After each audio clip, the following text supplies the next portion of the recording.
టోటోకి shell మీద ఇన్ఫెక్షన్‌లా వచ్చింది అనుకుని చెప్పి హాస్పిటల్‌కైతే తీసుకొచ్చా. ఒక టోకెన్ ఇచ్చి ఇంజెక్షన్ రాసారనమాట డాక్టరు.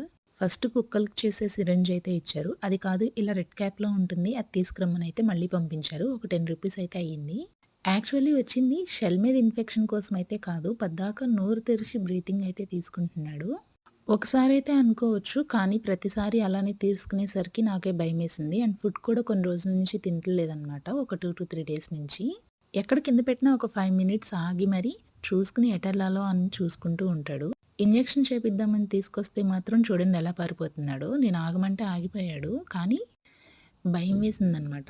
ఇంత చిన్న పిల్లాడికి ఎంత కష్టమొచ్చిందో పాపం కదా అనుకున్నాను. ఈ లోపల నర్సేమో ఇంజెక్షన్ రెడీ చేస్తుంది. 6 మంత్సే కదా! చాలా చిన్నోడు. ప్లీజ్ చాలా జాగ్రత్తగా చేయండి అని చెప్పైతే అన్నాను. మనోడు పారిపోతుంటే పట్టుకొని మరీ చేసేశారు. పాపం ఎంత నొప్పొచ్చిందో.